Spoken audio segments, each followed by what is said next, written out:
Welcome to a special episode of Political Potatoes. I'm here on election eve, May 18th. Tomorrow is the primary election, May 19th. And I've had a lot of people ask me, who should I vote for? Who's running these races? There's so many candidates. So much is out there. And people have complained they've been hit by so many negative mailers, just it's gotten ugly out there.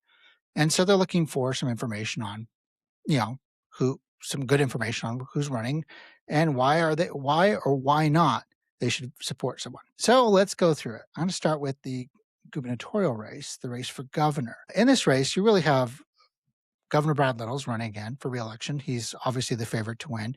He has the endorsement of President Trump. In fact, I think yesterday or today he received a double down on that with the president sent out another Truth Social or tweet doubling down on his support for the governor. Now, this, of course, goes right in the face of this guy named Mark Fitzpatrick, who's never run for office that I know of. He's never held an office. He's never run for anything in Idaho. He's one of those guys who came here from California, I believe Newport Beach, claims he was a former law enforcement officer. It's a pattern with these guys. And he wants to, shake things up and says that, a little sold out Idaho. He says he's a true conservative. He's a bar owner who wants to sell more alcohol.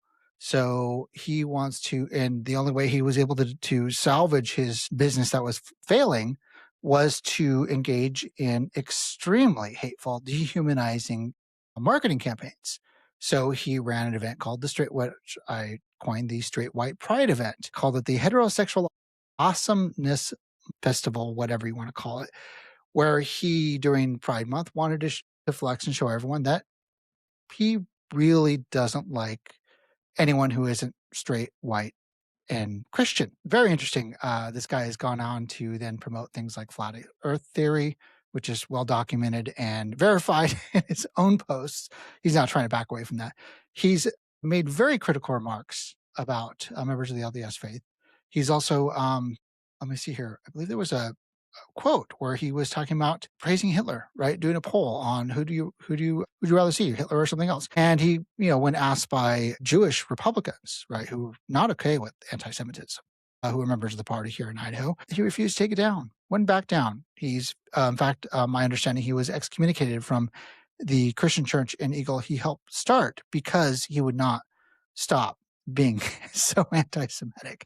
So you have this guy. He is very hateful, engages in dehumanizing language. And what's really interesting is he claims that, his endorsement list includes Ammon Bundy. He's really running to fill that gap, that Ammon Bundy, that void when he fled Idaho after losing a $50 million defamation lawsuit where, it was proven that he lied about everything and refused to defend himself in court and was like, well, I'm just not going to be part of this. And then, runs off and now it's like, pretty much living and hiding down in southern Utah and has to live off of beaver pelts the rest of his life because he can't, any money he tries to earn, he's got to go to pay his victims that he severely hurt. And so you have another grifter coming in to fill that void because Ammon Bundy was a grifter, right? I mean, at least he was a little more honest about some of his principal beliefs, whereas Fitzpatrick just purely a straight up grifter. And it's funny to watch the far right latch onto him because, he's got a little bit of money and resources. He's developed a network of, we'll call them far right extreme influencers who spend all their time on Twitter. And that includes people like Lauren Walker, goes by Rogaloo18 and Brandy Party and a few other. And of course, the infamous Dave Riley. We'll go into that later. So on one end of the spectrum, you've got Mark Fitzpatrick. The other is Brad Little, who's endorsed by Trump, who has been the Republican governor for a long time. Why these guys are going for Fitzpatrick, I don't know. I think they just like the attention. They like the noise that he makes. And I do not see him winning because he does not represent the values of Idaho. So my recommendation, Governor Little. Now, of course, these are not endorsements. The candidates have nothing to do with this. It's just my personal take on this based on all the years of research, all the information I've been paying attention to. And of course, if you've been following my work, I run Political Potatoes Substack. I developed the Idaho Voter Guide, which has a profile on all 262 candidates. So a lot of research and work went into that. And then most recently, the website called idahoextremism.org. I highly recommend you go to each of these sites and do your homework and research these candidates because I've spent countless hours documenting this, and it's all there. All the details are there. If you want to learn the truth, it's all there. And we'll go into more detail as we focus on each candidate. So let's go to North Idaho. In District 1 Senate race, you have Jim Woodward is the incumbent. He's done a great job, right? He's a traditional conservative Republican, is a former Navy commander, retired from the Navy, worked on nuclear subs, and he's being challenged again by Scott Herndon, who lost to him. So it was a flip. Like it was Woodward. Herndon came in, got a lot of money from Citizens Alliance, Make a Liberty Win, the far right money machine that's mostly funded by now, what is it? Gambling money, right? Citizens Alliance is backed by gambling money out of Pennsylvania. Make a Liberty Win, which is Young Americans for Liberty, of course, is a pro-marijuana group. Okay, so you got this guy who's backed by gambling and weed money, who claims, "Oh, I don't want any of those things," but doesn't, loves the support he gets, is now running in against Woodward. Now, let me be very clear. Woodward is definitely my pick for this, 100%. He's a good guy, he's honest, and he's done a great job. Herndon is scary. I do not want to see him in office. I seriously question anyone who supports Herndon. The guy, all the things I've heard, and I'm not going to get into, sharing rumors and things that firsthand accounting I've heard. All I'll say is this: I wouldn't want my kids near him. He's scary. He's creepy. And honestly, he reminds me of a cult leader. I want him nowhere near the Capitol. He has been working with, I believe he headed up the Idaho Freedom Caucus again this year, who has just been a mess, right? I mean, yeah, there was a fight between them and the Idaho Freedom Foundation, but we're seeing crossover with their donation patterns. So we're not sure if they've kissed and made up or they're still fighting. But Herndon getting back in office would be a terrible thing for Idaho. So, if you're paying attention and you're doing research, go to idahoextremism.org. There's a dossier on Herndon, has all sorts of critical information about him. Let's move on to the next race I want to talk about, which is in District 4 in Coeur d'Alene. It is Elaine Price versus Krista Hazel. Representative Elaine Price is the incumbent. This is someone who has given, according to documented records, thousands of dollars to a guy named Dave Riley. Okay. She was the treasurer of a PAC associated with KCRCC. She is very close to Chairman Brent Regan. And for those of you who've been following my work and understand who this guy is, he is one of the leaders of the far right network, right? He chairs the Idaho Freedom Foundation. He chairs the Kootenai County Central Committee, and he chairs the rules committee for the Idaho GOP. In other words, he's the guy who gets to set the rules and then dictate how they should be enforced because he believes he's, the king of the party or something, as some people refer to him as the leader, dear leader. Well, Brent Regan is bad for Idaho. There's no question about it. I mean, the documented history is there. There's a dossier on him on idahoextremism.org. He is one of the focal points of that entire group. There's a couple key people there, but as chair of the IFF and KCRCC, you'll see that he plays a pivotal role in all of this. Now, Elaine Price is his person, right? This is his loyal candidate. Now, what's interesting about Price is she was on a podcast recently. It was actually a Twitter circle or X circle, whatever you call it, Spaces, with Lauren Walker. And Lauren Walker goes on there, who, by the way, has said in a recent Political Potatoes article and dossier or investigation did on Idaho extremism, shows their own words, right? This is what she says on X. And she has said some of the absolute most vile things you will ever see, okay? She is a close friend of Dave Riley. She amplifies his anti-Semitic and his white nationalist hate language, period. Like, she is truly a disgusting, vile human being, okay? The things, and we go back and look at these things that she said, just awful. So she's on this podcast directly saying to Representative Price and saying that her opponent, Krista Hazel's father, who was a former storied FBI agent, murdered people, that he killed the family of Randy Weaver at Ruby Ridge. That is 100% false. Verifiable. You can look it up. The guy who actually was the shooter was somebody completely different. Hazel's father, former Special Agent Wayne Manis, showed up at the very end and was the one who took Weaver into custody. That was it. That was his only role there. He wasn't the commander. He wasn't there. He wasn't a shooter, nothing like that. But she wants people to believe that her father is the guy who killed the family of one of their beloved heroes. Now, that's just messed up. Now, if I were a sitting representative and I believed in, I don't know, things like being accurate in the truth, which I do, um, I would tell her, hey, I'm sorry, hold on one second. Yeah, that's not true. Let me fact check that. I just want everyone to know that I don't support you openly lying and accusing someone of murder of something, of doing these things when they in fact did not do that. Okay. But what did Representative Price do? Nothing. She let it stand. She heard it and she allowed it because she benefited from it. And you're going to see this pattern with these candidates. Price, when I've met her, right? This year I got to spend some time lobbying at the Capitol. Had a very interesting client and got to do some really cool work. I really enjoyed it. In fact, a lot of people saw some of my very public things were brought the son of the president into Idaho for events as part of my work. And it was great. I had a lot of fun and got to show people that maybe I'm not the rhino they thought I was, that I actually am, in fact, what I've always said I am, which is a conservative Republican. I've always been one. That being said, Representative Price has her arms wrapped around actual white nationalists. Okay. When you look at Dave Riley, person who she's given money to, this is a guy who openly calls for the return of the Aryan nations. He praises Richard Butler. He works with an Iranian operative and has been on Iranian TV on a propaganda network. Okay. This is the country we're currently at war with. Okay. He's aiding and abetting the enemy, in my opinion.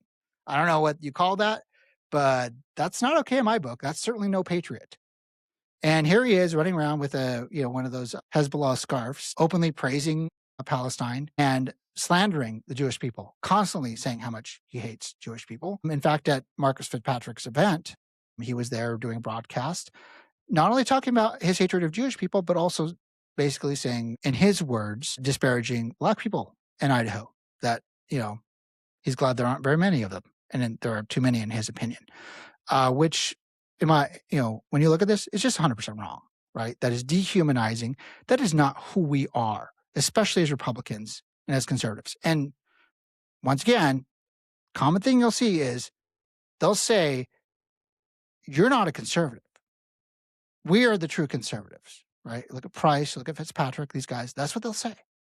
But at the end of the day, what does it mean to be a conservative? Well, in their mind, it means you're a racist piece of shit. Sorry. But that's just the fact of it, right? And when did being a conservative mean you were okay with dehumanizing people? It's not okay. That is not being a conservative.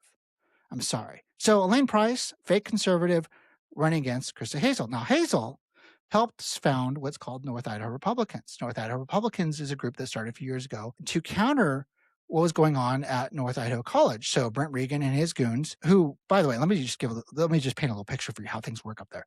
So when you have a Central Republican Committee meeting, KCRC, Kootenai County Central Republican Committee meeting, they have, Regan runs it with, an iron fist. He openly disparages anyone who dares to ask a question. And then in the back of the room, he's got these biker gang thugs. Okay, this guy named Viper and his biker gang. Literally, like you look at them, so they are sitting in the back of the room as their tyrannical thugs. They're there to let you know, don't you dare go against what Regan wants, or these guys. Now, if you're a normal person, you see a biker gang, that's pretty intimidating. Well, that's the point. This is tyrannical thuggery. And that's what they engage in. Okay. Price is part of it. Hazel stood up to that. She and a number of good business owners around the community in Coeur d'Alene, I've met these people, excellent people. They do good work. They have been focused on educating voters and saying, hey, you know what? This is not okay. We're not really into white supremacy. We don't want to bring back the Aryan nations like Dave Riley, who does this work for Brent Regan and Price and others, right? We don't want that in our community. We don't want to go back to the days when Richard Butler's people are marching down the streets of Coeur d'Alene wearing swastikas and flying Nazi flags. That happened, okay? This is what they're okay with, because they're okay with anyone who, and by the way, this going back to history, back when this happened. I think they were shut down in the late 90s, early 2000s. The people behind that, well, they never left. They're still in the community, right? They didn't go away, disappear. Just the compound was bankrupted and the land foreclosed upon or purchased by a philanthropist and donated. So they're still there. So if you're someone like Regan and Price and now there's a North Idaho in that group, you want to pander to these people, right? Because you think these are your people, this is your base. And so they welcome this disparaging, dehumanizing content because to them, hey, it doesn't matter what you say so long as we stay in power. And I'm sorry, once again, not the Idaho way. And if you agree with that, well, I'm sorry. I mean, I like the Reagan 80-20 rule. I can agree with people when we're 20% off 80-20. But I'm sorry, but there are hard boundaries that I'm not okay and most Republicans are not okay with. And those boundaries are when you dehumanize someone, when you're openly disparaging someone because of their race, because of their gender, who they're born as, are they disabled, anything, whatever, right? There are things that someone can't help. They're born who they are, okay?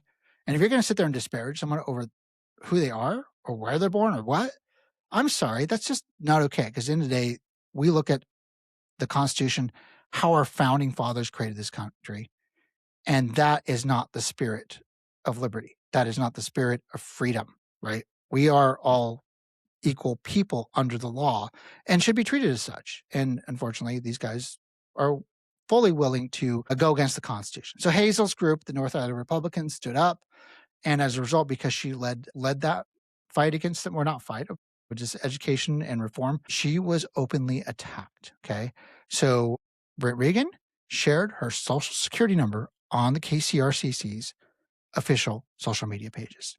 Elaine Price was cool with that, right? I'm sorry. If someone shared Elaine Price's social security number, there'd be hell to pay. I mean, if I did that, I would never do that. If I did that, I'd be worried about that biker gang coming after me, because that's the level of effort that would be taken to ensure, don't you dare do something like that to our people. But hey, it's totally okay when Reagan does it. No, it's not. So Hazel versus Price, the things that Hazel has done, has taken, the abuse she's taken, the lies, the doxing, the harassment campaigns that Price is totally okay with, unacceptable. She is an amazing person. She's done really great work, and I guarantee you she will be a million times better than Price ever will. I highly recommend she gets your vote. Moving forward, that was a long one.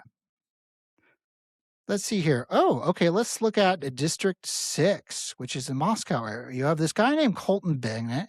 He's a young guy running against someone named Cindy Agidius. And Cindy, by the way, is a former elected Republican legislator. I think she was defeated by, I think we can remember, Paulette Jordan, who ran for governor, thought she was the greatest thing ever. And that completely fizzled out. I don't even know where she is now. I think she's left the state, tried to do a documentary or something. I don't know. It was all about her. But she was a good legislator. She has actual experience. Whereas you got this guy who's in his early to mid 20s, is a devout Christian nationalist, closely aligned with just things that make you cringe. I'm sorry, but look, people say, "Oh, we're a Christian nation. We're founded on Christian principles." Well, actually, if you look at the actual founding fathers, many of them were deists. Many of them, were not even that religious, but they believed in religious freedom, religious liberty. Most Christian nationalist principles actually go against this. In fact, you have a church there in Moscow called Christ Church, run by Doug Wilson. And I believe some of his pastors, like Joel Webbin and others, openly called for it. In fact, there was a podcast done by Heath Drusen called Extremely American, where he's recording this guy. And he's openly calling for, saying that women should not be allowed to vote and that no one should be allowed to run for office unless they're the right kind of Christian. Now, you tell me where in the Constitution it says that that's allowed. It's not. So you have people like Bennett and others who follow along with this thinking, who are okay with this, who say they're conservatives, right? Oh, I follow the Constitution, who are actually openly in defiance of it, whose core principles they believe go against our true constitutional principles. I'm sorry, Colton Bennett, you need to go away. Do not elect this guy.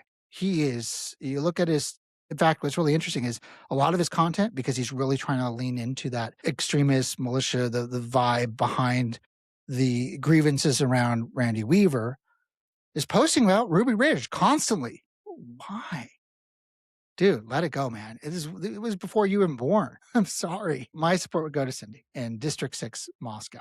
Now, of course, these candidates have nothing to do with this. They can, they can disavow. They can say, "Oh, I want nothing to do with that political potatoes guy." I don't care. I'm just giving you my personal recommendation based on very detailed research. Okay. And once again, you go to my political potatoes Substack, go look at idahoextremism.org. It's all there. I document everything. I show my links. I show the proof. Next race, let's look at District 6 Senate. Now, you have Dan Foreman, who is the incumbent, running against, actually, what's interesting is another incumbent, Lori McCann, who's in the House moving over to the Senate. Okay. Now, I've met Lori. I've had numerous conversations with her. And I got to say, she's awesome. Like, truly a genuinely decent human being. She works hard. She knows her stuff. She does great work. She pays attention and she gets things done. Okay. They have come after her so hard. Because remember, this is the person who originally that seat was held by this guy named Aaron von Eilinger. And if you know that name and a little history going back a few years, this is the guy who raped an intern at the Capitol. Actually, it was Chad Christensen's intern who Chad introduced him to. And there's like, well, I thought it was not okay. We'll get into that later. But this guy, there was an ethics hearing, and the entire Idaho Freedom Foundation far-right network supercharged all their efforts to protect this guy from consequence, to shield him. They went so far as to use their media to name, shame, dox his rape victim, who was a teenager. If you could imagine how disgusting that is. And then you had Priscilla Giddings and others who were involved in the doxing, who had their own ethics complaint, were found to have been, in violation of in ethical violations. This is a group who worked so hard to tell you, oh no, this is just a conspiracy to come after a good conservative. This is Scott Bedke doing this, who was speaker at the time. And then yet, when he gets convicted of rape, they all say nothing. Not one of them came back and said, you know what? I'm sorry. I was wrong. He actually was a rapist. That's not okay. To this day, when he came up for an appeal process, they were still like, oh, no. He's still, maybe we'll get the appeal. Like, he's our guy. Yeah, he is their guy because they like people like that. Rapists. True human scumbags. That's Idaho's far right. Anyway, so he was ousted from the legislature. In fact, it was interesting. If you go and watch those hearings, you'll find that you'll see Ron Nate come in, who is kind of like coordinating the whole thing and negotiating it. And they're about to go into session, and then they find out that he had resigned because at the end of the day, he was going to get ousted. Rather than him being kicked out and have that stain on their record, they thought, well, if he just resigns, then that'll all be okay. We'll just kind of quietly let this go away, because that's what they do, right? They want to memory hole everything and hope that you're not paying attention, because they think you're too dumb to do your own research.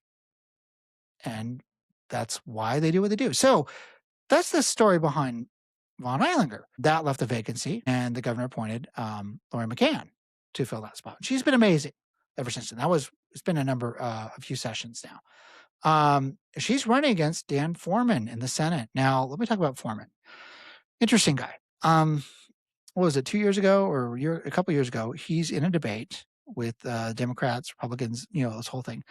And sitting next to him is the candidate on the Democrat side, who is actually Native American. Okay. Like, if you think about generationally, her family's been here longer than any of ours. I think if she traced her roots back through ancestry.com or however that works, you'd find it's, more than 5 generations, 10 generations, however, before America was even founded. Okay. So this guy gets all mad, flustered, and has the audacity to tell her, because, he looks at her skin color, it's darker than his pasty white shiny head, and tells her to go back to where she came from. I'm sorry, where is she supposed to go back to? Because she's from here. I think he thought she was Hispanic, and he was flexing his incredibly racist, dehumanizing nature. I'm sorry. Senator Foreman, you're a piece of crap. That's not okay. And he runs off like, well, I didn't do anything, whatever, and it's a pattern of behavior that's repeated itself. And now it's really funny because, he decides to fight on this, back away from this bill that would have affected teachers unions, right? He's like, no, I'm going to, do what he thinks is the right thing. And suddenly the far right turns on him because how dare you be disloyal on one bill? And so we've seen him not get the level of support that he usually does because, they don't care if you're a scumbag. They don't care if you're a liar. They don't care if you are completely dishonest and mislead people, so long as you're loyal and toe the line and do what you're told. Well, the second you don't, they turn on you, and then there's a good chance you can lose your race. So I 100% would look into supporting and voting for Lori McCann. She's awesome. Foreman, he needs to go away. I'm sorry. If he was no longer in the legislature, that would be a good thing. Moving on to the next race. Oh, this is an interesting one. So, District 7, Kyle Harris is running against, let's see here, seat A. Actually, I'm not sure who he's running against. Oh, Michael Collins. Okay. Now, I'll be honest, I don't know much about Michael Collins, but I do know a little bit about Harris. And I would recommend not voting for Harris. And here's my personal experience with Harris. Okay. Other than the fact that he's a far right guy. And if you look at his history, like if you actually go look at his background, there's some interesting things um, in a previous state he lived in. I don't know. Look for yourself. Look at his background. There's some interesting things there. But that being said, Harris, in my opinion, is not an honest person. Okay. He plays all sides. He's very much plays between the Idaho Freedom Caucus, the Idaho Freedom Foundation. He cares deeply about his Freedom Foundation score, which is a loyalty score. And I remember when, as a lobbyist, playing it straight, doing my job, being very professional, I asked for a meeting. He says, yeah, I'll meet with you. I'll give everyone a chance to meet with me. Great, let's do it. Give me your number. Let's text. He said, well, send my intern an email and we'll put you on the calendar. Great, I do. No response. I text him. No response. Send another email. No response. And finally, realized after, talking to a number of folks, whatever, he had no intention of meeting with me. He was lying to me. He was not being honest. Now, that's just one meeting, and it's okay. I had really good meetings, conversations, and worked with people that I don't always agree with. Okay. And found them to be very helpful. But Harris did not want to buck his far right masters. He's bought and paid for by the far right networks. And I'm sorry, I'd be happy to see him not be elected anymore. So my vote would go to Collins. Next one. Ooh, this one's interesting here. So let's go to District 8. So you've got this interesting three-way race going on here with Christy Zitto and Terry Gestrin and Megan Blanksmont. Now, I'll be honest, I don't know much about Gestrin. I do know Megan Blanksmont, and I do know a lot about Christy Zitto. So let's talk about the incumbent, Senator Christy Zitto. Boy, there's a story that's going to come out about her. And I'll wait till after the election because I don't want to be seen as one of those, in this case, maybe an October surprise type thing. But what I know of Christy Zitto, once again, I would never let my children anywhere near her. Now, there's a document, and I'll post it on the site, and it'll be in her dossier, where there's a guy who was imprisoned, and I want to say the charge was for child enticement. Okay, so if you're a far right person and you see a criminal charge for child enticement, that typically is something where you would call that person, I don't know, a pedophile. Okay, so this guy in her area, and once again, this will be on the website. You can read it for yourself. Her own words in her own writing. She wrote a letter when this guy was up for parole in support of him, saying, oh, no, he's a great guy. He's been my neighbor for years. Good guy. I would let him watch my grandkids. So for someone who claims to be all about parental rights, who's anti-child trafficking, who's anti-pedophiles and all that's great, she'd totally be cool with one of them watching her grandkids. I think that shows an incredible lack of judgment. Where's the consistency in your messaging? Because if, once again, a letter like that came out about, I don't know, let's say Woodward or McCann or anyone else, right? Anyone that the far right is targeting had that. They would be saying this person loves pedophiles. This person supports pedophilia. They want whatever it is. They would 100% nonstop, be disparaging that person for that. But what do they say about Zito? Nothing. Because it doesn't matter what one of their own people does, so long as they're loyal. They are 100% full of crap, completely hypocritical. Now, another thing about Zito is our ties to this guy named Greg Pruitt. And some of you know him as the Second Amendment Alliance guy. Okay. Now, he and I have a little bit of history.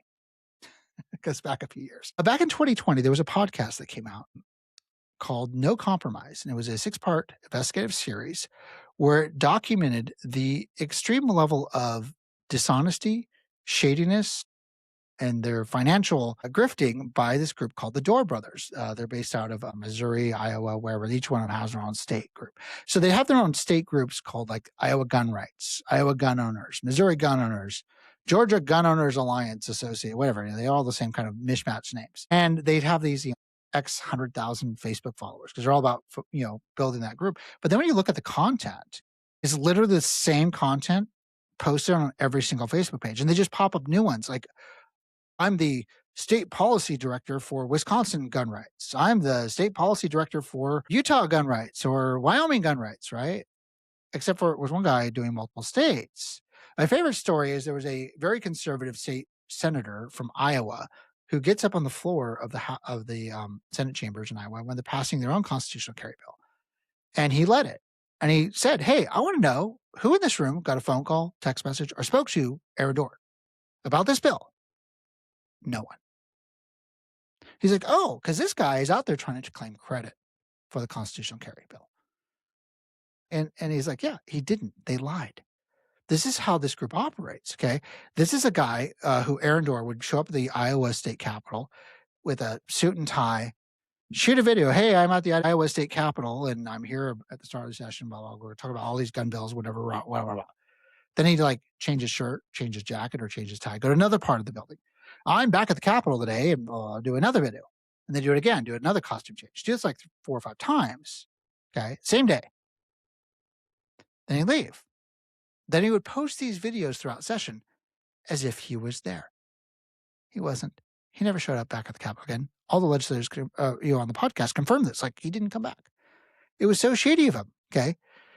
He and his brothers run this incredibly elaborate astroturfing scheme. For those of you who don't understand what astroturfing, the term is, astroturfing is fake grass, right? AstroTurf is not real grass, but people talk about like, oh, grassroots, right? No, it's when you use fake engagement, multiple Facebook pages, multiple fake accounts, whatever it is, to amplify your message to make it look like you're bigger than you really are.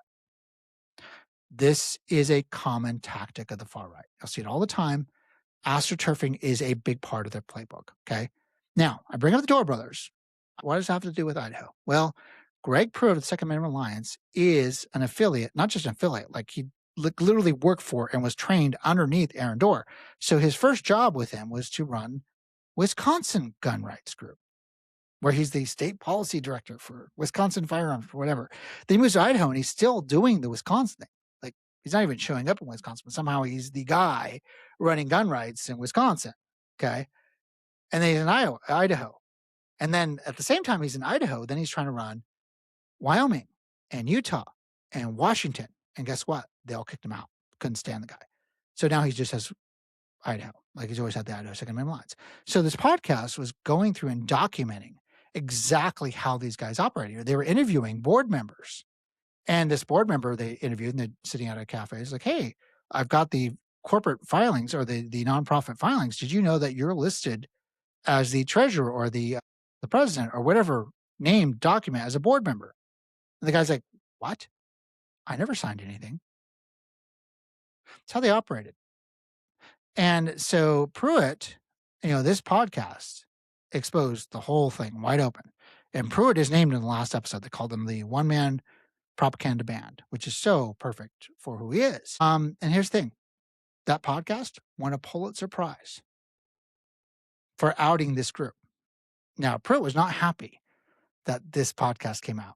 And the main reason he was not happy is because he learned I helped the reporters with that podcast.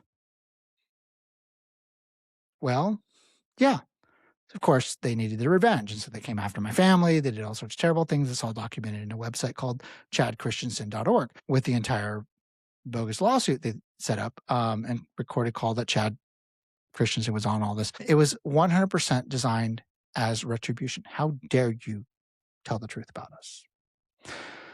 So Zito is, I don't know what you call it. It's this weird, creepy relationship. Like she's like one of the only legislators that still wants anything to do with this guy. Like I've talked to dozens and dozens and dozens of legislators this year. And I asked them like, hey, what do you think about the IFF score? What do you think about Pruitt? Like, oh man, he's irrelevant. No one respects the Idaho Freedom Foundation score because it's been so beat up now because everyone realized it's a joke. And so is Pruitt. Those are like, look, I just don't want to get attacked. I'll fill out a stupid survey card or whatever. Now it's what is it? Honor Idaho? Like the gun guy is now the abortion guy. Like suddenly overnight he just changes his brand and we're all just supposed to be okay with that. Like, what happened to all those donations for Second Amendment Alliance? Oh yeah.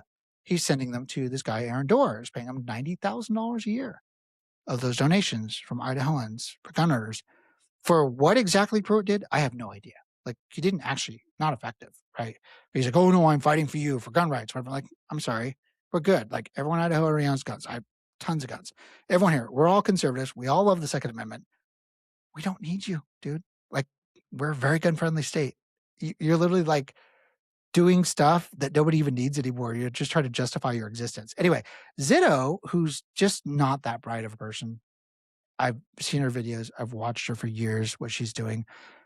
She is just so cringe. And her work with Pruitt, the way they operate together, and I believe she was on his board. There was a whole thing where she was running the Second Amendment Alliance. Like she's like, oh, I'm not running again because she knew she was going to lose that year to take over the Second Amendment Alliance. But she took over the Second Amendment Alliance because Pruitt was getting sued and he thought he was going to lose it because he actually did do the thing he was getting sued over. And so he was like trying to hide assets and do all this shady stuff. Did the same thing with Dispatch, sold that. He was moving things off to other people because he thought he was going to lose it. So not honest people. When the story breaks, hopefully next few months, you'll know exactly what I'm talking about, just how bad Zito is. And let's just say she is no respecter of parental rights. So it's Zito versus Blanksma versus Jester. In this race, I would go with Blanksma. She's got experience. She knows what she's doing. And quite frankly, I wouldn't want to cross her. She's sharp, she's smart, and she can be effective. Moving on, District 8, Rob Beischwinger. I could never say his name right. I'm sorry if I slaughter your name. That's not intentional. District 8, Seat A, running against, looks like Sean Hall. And I don't know much about Sean Hall, I'll be honest. Not familiar with that guy. I don't have anything against him. I think it says he's a bad guy. Maybe he's a good guy. But what I do know about Beischwinger, he seems like a reasonable guy. He did actually meet with me when I was doing some lobbying work. He was, got along with him. But what's interesting about him, just full disclosure here, this is a guy who works for a company called Money Metals. The owner of Money Metals, Stephon Gleason, who's based out of North Carolina, is one of the top donors to the PACs behind the Freedom Foundation stuff, the far-right networks, okay? He's thrown in so much money and backing IFF's people because they keep running a bill to try to make the state budget, or the treasurer, move money into his gold vault, which would cost the state tens of millions of dollars a year. And we're talking about saving money, budget crunches, and everything else. And here they are trying to like, oh, no, it's okay. It's totally cool. We can blow $25 million buying gold in this guy's vault because he's not got the only vault that can really do this. So, like look at all the money we've made on gold. Okay, highly speculatory, but fine. But you're not disclosing the fees and your impact statement on the bill. So they weren't honest. That bill got killed, vetoed, and it didn't come back because once people realized they'd been lied to about that, not cool. Anyway, Beischwinger works for the company. He's literally their guy in office. And, it just seems a little self-serving to me. But what's really interesting in this race is the third candidate, who is not going to be on a Republican primary ballot because she's running as an independent, is this person named Heather Lewis. Now, Heather is a Army combat nurse. She's a veteran. She's a Republican who decided to run as an independent, backed by the Veteran Voters Group or whatever it is. Solid candidate, sharp lady. Like she knows her stuff. She, I want to say she's a physician's assistant or nurse. Can't remember which. I think she might be a PA. So has a strong medical background, a lot of education, and a long history of service. I believe both her and her husband served together. So strong veteran, conservative, Republican, but opted to, instead of getting in this ugly fight in the primary, run as an independent. And here's the thing, can't call her a rhino, can't call her a Democrat. She checks every box of a conservative, but she decided, you know what, I'm going to try something different. I'm going to run the independent lane. And then so she'll show up on the ballot in November is when you get to vote. And so whoever wins the race between Hall and Beischwinger will face Lewis in November. So that'll be an interesting race to watch. Okay, moving forward is District 9. Judy Boyle is the incumbent there in the House, and John Schertz. So Boyle is being opposed by this guy named Greg, and I'm going to apologize right now. I struggle with his name because it's very long and I suck at this. So my bad if I screw this up. I apologize to you now, Greg. It's not a slight to you, but it's spelled Diacogiannis. Okay. I won't even begin to pronounce it right. So I'm not even trying. Nothing against your name, right? I've had a few run-ins with him online. Interesting fellow. He's a veteran. Okay. He is very, very close and loves to work closely with this guy named Dustin Hurst, Greg Pruitt. You're going to see his names again, John Haida, and the Idaho Freedom Foundation Network. Very loyal to them. And he's running against Boyle. Now, it's interesting about Boyle is when we brought up this Pruitt guy, the Second Amendment guy, this guy, and I say, he's not that effective. Why? Is because you actually have legislators like Judy Boyle who are actual conservatives. No question. She's 100% an actual conservative. I don't always agree with some of her stuff. She's got an interesting history. I also don't always 100% agree with her, but I would say I would support her over this other guy because she actually knows what she's doing. She's smart and she knows how to get things done. And I would say she is probably the most or the strongest supporter of gun rights at the Capitol. She gets things done when Pruitt doesn't. And they don't actually like each other. It's really funny because, Pruitt wants to take credit for stuff that he doesn't do, and she actually gets things done. So Boyle's the one in this race. This other guy, no experience. He loves to trash talk people online. He is very deeply embedded with far-right people. And it was really interesting because he took a picture recently hanging out, showing his support for Mark Fitzpatrick. So, a guy who hates Jewish people, who hates Mormons, who thinks the earth is flat. That's who this guy thinks is qualified to be governor. I think that says a lot about who this guy is too. I would not give this guy a vote in a million years. So my recommendation, Boyle, 100%. The other one that's interesting is John Schertz. John Schertz is the representative in District 9. This is a guy who is, once again, veteran. I believe he was a JAG officer, right? Lawyer. He's an attorney. He had an appointment by the Trump administration to be a deputy U.S. attorney. Checks every box. Solid conservative. Good guy. I met him, worked with him. I like the guy. He tells it to you straight. Very conservative. Big Trump supporter. And yet he's not conservative enough for the far right. So they run this lady named Heidi Smith Takatori. Now, I've had run-ins with her online. She loves to comment in this group called the Canyon County Republican conservatives group, whatever. And it's run by Dustin Hurst, John Haida, and others. And they kick out anyone who's not like 100% in alignment with them. These, this is a group that constantly has people like Brandon Durst in there and other shady characters. She posts not only stuff that is like hyper conspiratorial, but like wildly and just outrageously vile sometimes. She is vicious to people. People like, oh, you shouldn't be contentious. You shouldn't be aggressive and all those things. Well, she does all of those things, right? Zero qualifications for legislature. Zero ability to govern or lead. She is 100% just one of those. Which of you is like someone we know we can control and will be loyal because they're so desperate for the attention? Oh, you get to run for this position. We'll put a bunch of money behind you. Just don't say anything. Don't actually talk. We'll do all the work and try to get you elected. That's her. And I don't think she stands a chance, but 100% Schertz is the guy. Actually, I think Schertz has a long career. I could see him doing really big things later. Really like him. So Schertz and District 9, my recommendation. Skipping ahead in District 10, there's just no competitors whatsoever. I want to go and focus on Canyon County now. It's interesting. District 11 got a few interesting actual competitive races. First one, Senate, Senator Blaylock is seeing repeat against Trackle. Chris Trackle's back. It's funny because Trackle lost last time. He won that seat. I can't remember what was that. That was another contentious race that happened a few years back. Wins that seat, was in there for a couple years, and then loses because he didn't tell the line with the IFF. He didn't do what he was told.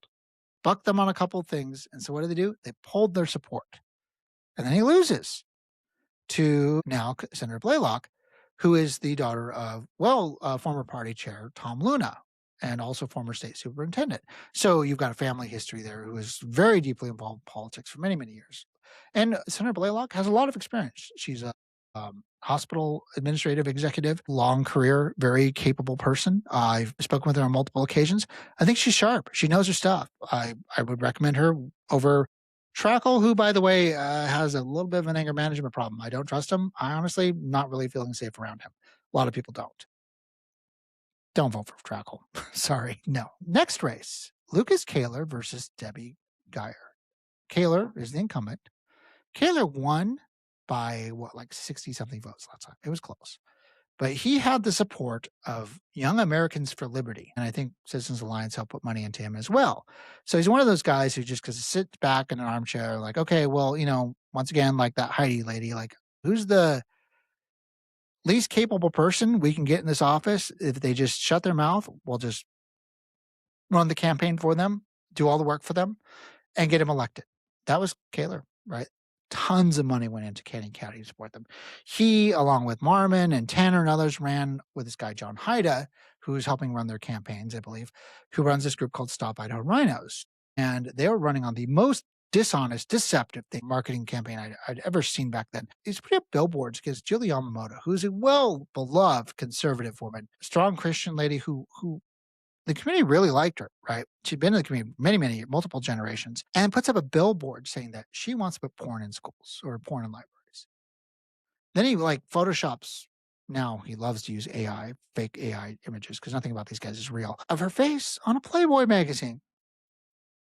Absolutely disgusting. Now, once again, if someone did that to Christy Zitto, to Glenida Zuderfeld, to anyone else in their network, they would throw a screaming fit. But when their guys do something completely dishonest, it's okay. Ends justify the means. We're the true conservatives. I'm sorry, that's bullshit. Sorry for the language, but it is. And Haida is not a good dude. And so it's really funny because you look at Kaler, you'll see Kip Marmon, same thing. Oh, I'm endorsed by the Stop Idaho Rhinos PAC. No, you're endorsed by one guy named John Haida, who also, by the way, runs another group called Think Liberty Idaho. Like you're supposed to be thinking about liberty. Also, just one guy. So one guy has multiple PACs, is endorsing under different names to make it look like you have multiple endorsements. Remember what I said about astroturfing? That's called astroturfing. Make it look like you're bigger and more sport than you really are. It's like one guy who gets money laundered through multiple donations into multiple PACs so they can give you more money through those because you're limited to $1,000 a donation, is running this PAC scheme, is giving multiple endorsements. Like somehow it matters. I think was Representative Christensen posted recently that bragging about his Stop Idaho Rhinos endorsement. That endorsement is 100% meaningless. It's like saying, hey, by the way, I'm endorsed by a piece of crap over here who lives in in Canyon County, who just likes to lie and make up AI generated stuff from his basement. Like that's what that endorsement means. Okay. It means nothing. Yet they want to gaslight you into thinking it does mean something. And that somehow, because it says Rhino PAC on it, anti-Rhino PAC, Stop Idaho Rhinos, that they actually know what they're talking about. They don't. They're just not honest. So Kaler's part of the group. Debbie Geyer, on the other hand, is, let's see, I want to say she was on the city council or she worked in city government. She's city clerk for the city of Caldwell for a long time. And she recently retired. So here's someone with actual experience in government, local government, right? And who, when you see people like this get elected, what's really cool is they actually understand the concept of local control. And so they'll get opposed by far-right, quote-unquote, conservatives who openly revolt against the concept, the very conservative core principle value of local control. Why? Because these conservative values don't actually mean anything. We just have to say what we're against, and just tell everyone we're conservative, and that's just me. That is what it is, and then call everyone else a rhino. Well, here's someone with actual experience, beloved by their cities, been there a very long time, against a guy Kaler who has like honestly zero business being in the legislature. I've watched him work. You go and you look at some of his testimony and when he's presenting bills, it's ridiculous. Like he has to be coached by other like the chairman. And I was like, dude, come on. Like, do you need help? Do you like need to read a script? Like he's so woefully incompetent at this job.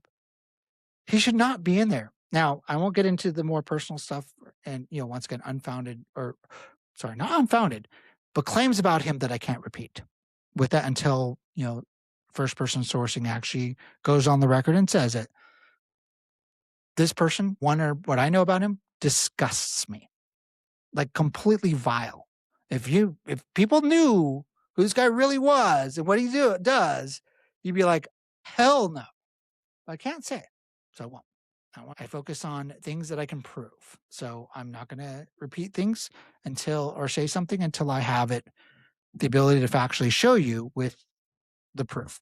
So that being said, vote for Debbie. She's awesome. Lucas, guy's got no business being there. He needs to go. He's 100% loyalist to Marine 8, the quote unquote Gang of Eight, who do not represent Idaho. They represent Marine 8 and the Freedom Foundation and their donors who effectively sell their votes as a product to others. It's like a weird backdoor way of doing lobbying. I don't know. Allegedly, my opinion is shady, but it's okay. It's allowed. So that's what they do. Next on that list is Kent Marmon against Carlos Hernandez. Oh boy, Marmon. The words I've heard him described by other legislators is woefully incompetent. Someone who just not very bright. I'm sorry. Like, I'm not meaning to criticize the guy. I've spoken with him. I've texted him. I tried to work with him on a bill. And he was like, I text him and then he'd go to Maria and like, I don't know what to say. I don't know how to respond. And so he just feed me this bullcrap line of like, it was just totally trying to gaslight me. Well, this, that. I'm like, just be honest. You don't want to meet with me. You don't want to support this Trump back bill. He literally, and I have the text show this. Like I said, hey, this particular piece of legislation is backed by the Trump administration. Okay. Literally, Don Jr. came to Idaho, right, to talk about this. He boycotted the events. All of them did. Because, well, they don't actually support the president. I said, hey, he's like, I don't want to talk to you. I don't want to meet with you. Okay. Well, here's the thing.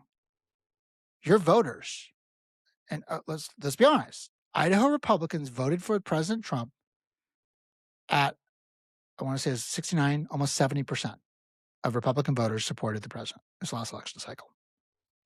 So the data shows that his own voters right there in Canyon County support the president. And yet when I bring this up, I said, well, your voters support Trump. You're telling me you don't. And you don't even want to meet with me or talk about this bill, this legislation, because, at the end of the day, you don't want to go against what Marine 8 tells you. It has nothing to do with your constituents or what they want. Because if they knew, they'd be like, dude, Marmon, let's pass this bill. Like, we love Trump. Why would you go against Trump? He doesn't want you to know that. That's the truth. I've got all the receipts. I know because I was the lobbyist there. That was who I was working with. Marmon, in my opinion, completely incompetent. He needs to go.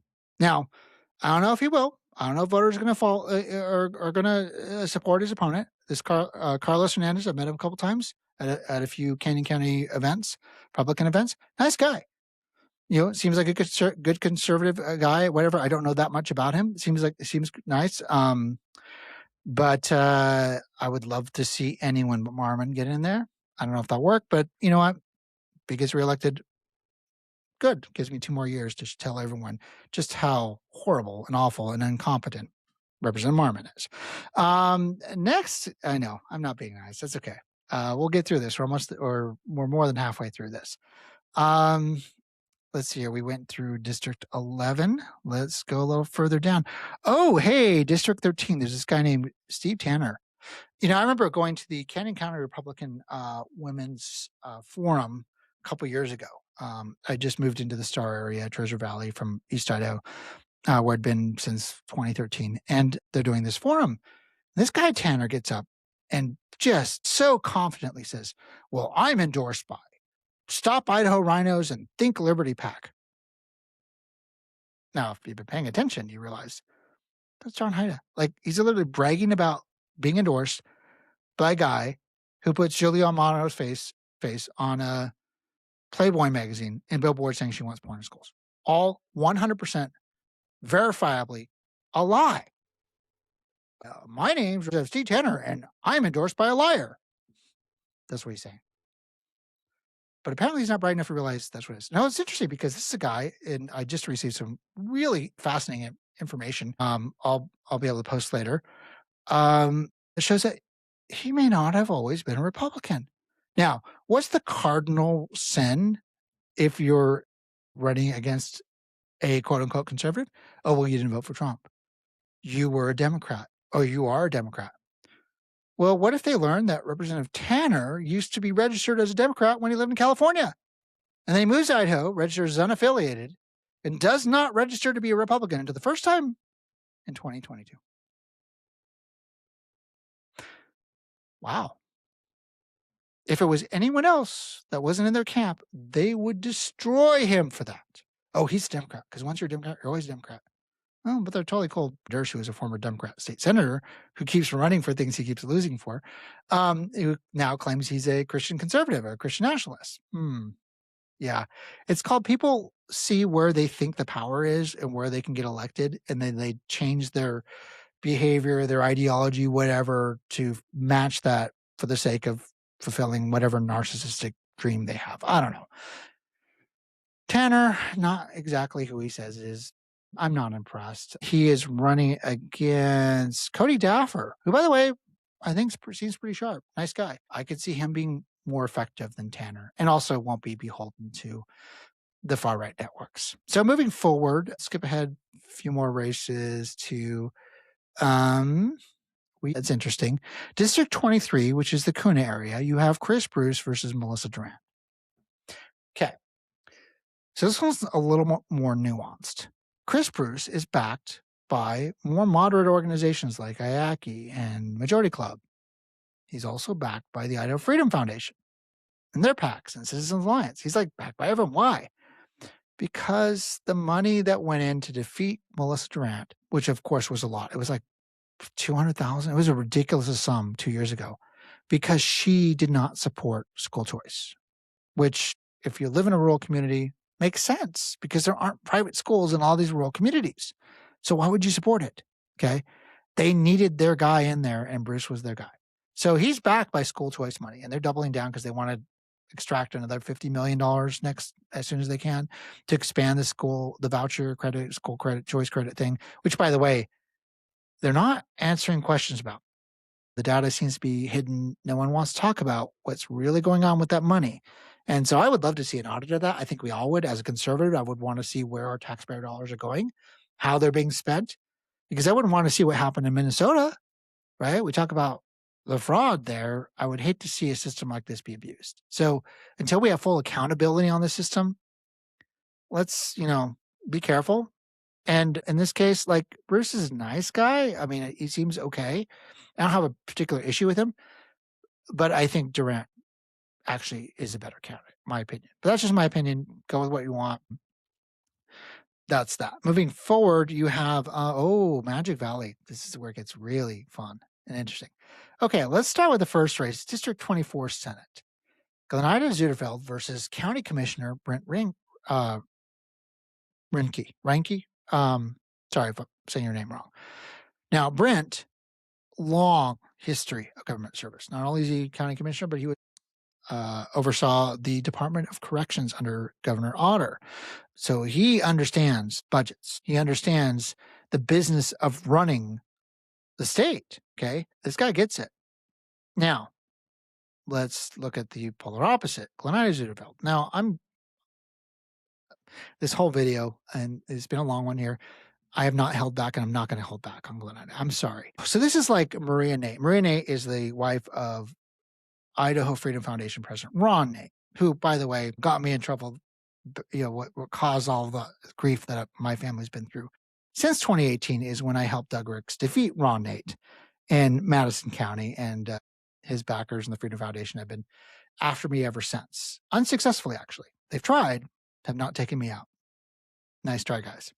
Not going anywhere. Glen Ida is like Maria's right-hand person. I think she's the co-chair coordinator for the Idaho Freedom Foundation's Gang of Eight, which is part of their State Freedom Caucus network. It used to be the Freedom Caucus, but then they split, and there was a fight over the logo, and there was like lawsuit threats. Like they can't get along. Like there was that recording between Maria Nate and Heather Scott that was leaked to a reporter, and yeah, not good. These guys are just, when you actually see what they say about each other and how they operate, and I witnessed this firsthand at the Capitol this year. These guys do not represent you. Maria's sitting there on her phone and her laptop, like, no, here's what you say. Here's how you vote. Here's what you do. Go ahead and say this in the here's what you say in your testament. Like, it's all scripted. And they don't dare buck the system because they want to keep getting elected. They like the benefits. They like the paycheck. They like being a legislator. They like being in this little community of people that they think love them because, like, oh, yay, liberty, freedom, whatever. They keep throwing these words out. They don't even know what they mean because they certainly don't legislate like they do. And Glen Ida is that. So interesting thing happened. Two big things standouts for Glen Ida. So remember Krista Hazel earlier in the show? She shows up to speak at an event by a group called Truth in Politics, which is just a group of citizens, unaffiliated with any other group, just a private group holding a private event that Glen Ida was not actually invited to. She shows up anyway, thinking, I'm just going to show up. And they kindly ask her, like, look, you weren't invited. It's private. We'd actually appreciate it if you left. So she goes outside with Lyle Johnstone and her little buddies from the Magic Valley Liberty Alliance, which is a Christian nationalist group, and sits there and starts disparaging Krista Hazel, who is the invited speaker. Hazel had nothing to do with what Glen Ida was there for. She's just the speaker that was invited by this group. She then gets this dossier from Dave Riley, the guy who wants to bring back the Aryan Nations and loves Richard Butler. By the way, on the record, he says it is well documented. Gets data from him, from everything I've seen. This is what I've observed in my experience. She gets this information and she publishes it. And what it is a opposition dossier file completely doxing Krista Hazel. This mom who had, by the way, she wasn't running for office back then. This is a couple of years ago, okay, before she ever decided to run. That was a more recent thing. And in it, she just goes off. She names her kids, their phone number, their address. I'm sorry, if someone put up the names, phone numbers, address of my wife and kids, oh, hell no.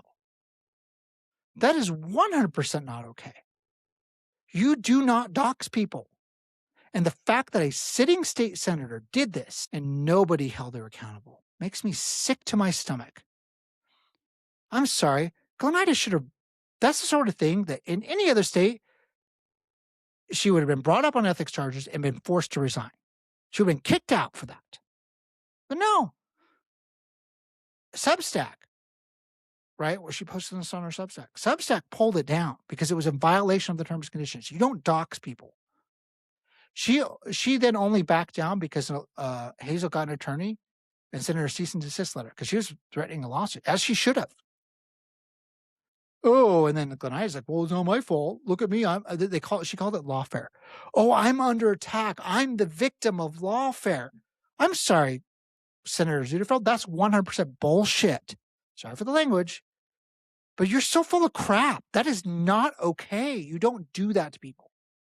And then because, this year they remember what I said about scripting things? They all have a script. This year's script was all about immigration. We need to dehumanize Mexicans because somehow they are, that is our number one threat and problem. It wasn't 5 years ago, apparently. It wasn't 2 years ago. Suddenly, this is the year. This is the problem. And suddenly, every bill needs to be about E-Verify, okay? Now, this is the same group that hates government databases. They actively oppose things like digital IDs, digital driver's license. Like, I can't take my phone to the airport and scan that as my ID because, Idaho doesn't have that law that allows it. Other states do. Utah does. Other states do. Other red conservative states do. But because these hyper conspiratorial people are like, oh no, we don't want the government snooping on us or whatever. Okay, fine. That's your mindset. Fine. But you want to then enforce a government database, which if it was about anyone else, you wouldn't be okay with. But because suddenly that is the narrative, that's the script you have to go with, to hell with your morals, to hell with your values. That's the thing we're doing now. Go back 2 years, go back 4 years, go back 6 years. Remind me the last time they talked about and pushed E-Verify. They never did, not once. But suddenly it's the big thing now. Once again, I'm calling this out. This is bull crap. They're lying to you. They're gaslighting you. They're manipulating you, wanting you to think this is the thing that you need to be angry about so we can get elected. And you know what? They know these bills are going to fail anyway. They don't care. They want the bills to fail so they come back and say, oh, well, if you just elected more conservatives like this, we could get this stuff done for you, but we can't because all the freaking rhinos. They're lying to you. Glenida Zuderfeld is a liar. She is a racist. And let me be clear about this. She actively engages in dehumanizing behavior. She's a Christian nationalist. Okay. Most Christian nationalists are very much opposed to members of the LDS faith. And that's well documented because she's a big supporter of Mark Fitzpatrick. Okay. Same thing. Okay. Many of them engage in anti-Semitism. Not all. But she's totally cool with those things, as showing with her support of Fitzpatrick and others. Now, she recently had a Washington Post article about her talking about how she is this big victim. Oh no, poor us, my husband and I's livelihood is under attack because these dairy farm adjacent businesses decided they don't want to do business with us anymore. Well, I'm sorry, that sucks, right? Nobody wants to see their livelihood taken from them. Nobody wants to be attacked, because their values. Okay. On the surface, that sounds terrible. Let's actually dig into that a little bit. For being honest, and you look at Zuderfeld's history of posts, her Substacks, her behavior, and not just her, but also her husband, who, by the way, is on the board of directors for the Christian nationalist organization called Magic Valley Liberty Alliance, which takes money from the pro-weed, pro-drug organization called Young Americans for Liberty, received a significant amount of money from them to help them push their agendas and people. He's also on the board of Greg Pruitt's Second Amendment Alliance. See how this is all connecting? These individuals actively worked to post things like calling agriculture businesses, dairy farmers, slave owners, plantation owners. Okay, I'm sorry, but if I owned an agriculture business and my state senator was openly disparaging me and then making it so my employees felt unsafe in the community, make it harder for me to keep my workers, actively doing things that harmed my ability to earn a living, why should that business owner be forced to work with these people? Let me give a good example. In Colorado, there was the cake baker. Remember this a few years back, right? He didn't want to make a cake for a gay couple who came in as may have been a little performative, like they singled him out, because they knew he wouldn't bake for them. Went all the way to Supreme Court, whatever. And, it was a First Amendment thing, right? And he proved you should not be able to force to do something that goes against your values. Well, Glenida says, well, I'm just standing up for illegal immigration. Bullshit. You're being a freaking racist. You're dehumanizing people. You're going after people's businesses. And then she has the audacity to dox, once again, she has a history of doing this, the business owners who decide to exercise their First Amendment right as private business owners engaging in the free market economy. As a conservative, we value free market. She's saying, no, like a communist, you have to serve and employ me, even though you disagree with what I'm doing, even though you disagree with my behavior. I'm sorry, Zuderfeld, I do, crocodile tears. And here's why I particularly do not feel sorry for Senator Zuderfeld in the situation, because she and others And she liked these posts. She was actively working with and helping the people who came after my job. Representative Christensen, Dustin Hurst, the Freedom Foundation folks, the same people who work with her, who support her, were calling my employer, telling him to fire me on a regular basis. This went on for years, doxing me, posting my home address. Same people were posting pictures of my kids online. She helped them. She wants me to feel sorry for her after she and her friends tried to take my job, tried to take my income. No, hell no. It's disgusting. She deserves to lose this race. She deserves to never be seen in politics again. She needs to go away from this space. You know what? Go focus on building your business. Leave the rest of us alone. Stop trying to push your insane stuff on the rest of us. You're not being honest about immigration issues. That's just the thing of the week that you're doing because that's what you were told to do. Okay. Enough about Zuderfeld. They're 100% vote for Brent Ranke, not Zuderfeld. She needs to go away. Along that same line, let's just talk about all the Gang of Eight. They all need to go. Hostetler. You have Alex Cavalvo running against him. She is a very qualified person. She's an attorney. She knows her stuff. Hostetler is a guy who we call him Chemtrail Clint. He looks up and sees a plane's contrail and thinks, chemtrails. They're, trying to spread chemicals in the air and make us all communists. I don't know what the heck he's thinking. It's wacky. It's loony. It has no basis in reality. I mean, I remember posting a picture of, if you look in the old World War II photos of the bombers flying over Germany in these massive contrails, because you're flying at roughly 28 to 30,000 feet. When you hit there, you hit that condensation barrier where the temperature is cold enough where the water condensates and turns to ice and it forms as crystals. So a contrail it's literally water vapor coming off the engines. So what? They were, doing chemtrails over France and Germany in World War II? That was like the whole grand plan? No, they were just bomber pilots trying to get to their objective and back. Sorry, Clint. The facts don't hold up. These are fact-free people who engage in most of their legislative things that they push are so out there. Like, really, dude? Was it? I want to say it was him that was pushing the original school choice bill, and they wanted $250 million to go to private schools. That got shot down. He ran it as a personal bill, right? So it heard whatever. You look at this year's budget concerns. The fact that they wanted to push a $250 million tax credit. Okay, this is literally corporate welfare to parents who need money to pay, private school parents, right? Private school's not cheap. I know my kids have done everything. Homeschool, private school, charter schools, public schools. No, we let our kids choose, right? I'm good with all of them. I love school choice. We have lots of school choice in Idaho. But to spend $250 million so a parent can, afford their BMW lease, that's, corporate welfare, right? Why are we taxpaying? Why is taxpayer money going with no accountability how this money is getting spent? They want to throw $250 million at it? I'm sorry, that is just not only poor judgment, that is not conservative. How dare you call yourself a conservative, Representative Hostetler? You're not. You're just lying to everyone. But you're doing what Maria Nate tells you to do. So there you go. Another Gang of Eight member that needs to go. Vote for Alex Caval. Last one here is, there's a few others. Josh Cole, same thing. Casey Swenson, I had him on my podcast. Excellent guy.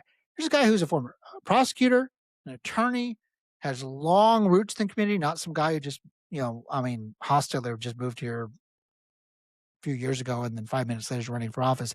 Cole, I think, has been a little longer. I think he's from North Idaho. But once again, useless. Doesn't actually bring any valuable legislation. Just as we sold, votes the way Maria Nate tells him to get that 100% score that says, yeah, I don't think for myself. He does not represent the people of Idaho. Casey Swenson, who has deep roots in the community, smart guy, very capable. I think he's going to win. Vote for Casey Swenson. That's my recommendation. Another one, David Levitt versus Sherry Volmer. I also had her on my podcast. Great. And, all of these guys were invited to come on. No one ever reached out. I would have had him on. Levitt's an interesting guy because this is a guy, once again, along the same lines of Lauren Walker and Glenn Zuderfeld and everyone else. He got up on the House floor and called agricultural businesses on the floor of the House plantation owners and slave owners. How dare you disparage one of Idaho's oldest forms of commerce, right? Agriculture is the backbone, a big part of the backbone of our state's economy. Yeah, I don't care about farmers and, ranchers and all that. I'm just gonna do what Marine 8 tells me to and call them, slave owners just because it sounds cool. It makes my racist supporters happy when I do that. Well, that's love it for you. I'm sorry. I don't care. That's just not okay. I have no respect for you. He needs to go. My vote, Sherry's awesome, by the way. She serves in the city council. She knows the community. She actually has good solutions. She's focused on listening to the people and bringing solutions. You're never going to see that from Levitt. He's never going to represent you. He's got to go. I'm moving on. Let's get through this. We're almost done here. I know this is a long, long podcast here. Um, the big race here. David Worley versus Senator Jim Guthrie. Now, if you go on idahoextremism.org, there's a dossier and an investigation on it. Let's be very clear about Worley. This guy is a lying sack of shit. Sorry, that's good language. He sits there and promotes his Christian nationalist values while serving in the Idaho National Guard unit. I think it was a major or whatever. And then sues the Army saying, well, I was kicked out or reprimanded because of this policy called no Christians in command. Well, guess what? It's not a policy. Judge looked at it. Everyone looked at it and says, no, you're full of crap. You're 100% lying about this. And then when it came out and the documents are all there, like his own legal team released this, the documents from his commanding officer are there in black and white. No, we kicked you out. You were reprimanded because you literally threatened to rape your first sergeant. Like his words were, well, it's not like I raped him. Well, not yet. His words, black and white. It's all there on the record. Legal documents. I'm sorry. Let's just put this in perspective, right? This is the same group of people who supported the rapist Von Eilanger. Totally cool with him raping the intern until he gets caught and then, sentenced. And they're like, we'll just pretend that didn't happen. Now you got a guy who's threatening to rape a male subordinate. Oh, that's okay because he's a good Christian and he's being persecuted for his Christian values. No, he's not. He's a scumbag. He should never hold office. In fact, he's tried to run and run and run and keeps not winning because people know what he is. They know he's not honest. So he moves to this district so he can run against Guthrie because they decided, okay, this is our target. We need to take out Guthrie because Guthrie will not play ball with the IFF. And, so yeah, he actually sticks up to it, stands up for what he believes in. He actually listens to the voters and the people who represent him. But no, we need to enforce what we want. So the dumping, it's probably one of the most expensive races here, is they are trying so hard to gaslight you, to manipulate you into thinking Worley's a good guy. He's not. He is a liar. There's nothing about him that's honest. And he is a manufactured candidate backed by Pruitt, Haida, Dustin Hurst, the Idaho Freedom Foundation. And now I guess Citizens Alliance, the IFC is backing him too, because they really don't like Guthrie. They don't like someone who stands up to them. Oh, shocker. I know a little bit about that. So Guthrie deserves your vote. Worley, he needs to be just shown the door. Another guy, James Lamborn, 28, ran for House against, is it Cheatham? Yes. Now, here's the thing. I've met Representative Cheatham. Dude, that guy's solid. That guy's awesome. Like, truly a likable guy. He knows his stuff. He shows up to work, doesn't complain, gets things done. Okay. Lamborn has been just saying ridiculous stuff online, 100% backed by these far right guys, and will do and say anything to get in because, he gets that pat on the head and he gets to be one of the Gang of Eight or wherever he's going to be and do what he's told and, not represent Idaho, but represent that group because, hey, they promise them the world. Once you're in their little circle and they'll put money up to get you elected. So they're running against Cheatham. Cheatham's a good guy. Ignore this Lamborn guy. I don't know why he's even running. Shouldn't be. Moving forward, another big race. Let's go to Blackfoot area. Julianne Young versus Ben Furman. Now, I've worked with Ben Furman this year in legislation. He helped co-sponsor this bill I was running. Dude, that guy's awesome. He knows his stuff. He's a financial planner.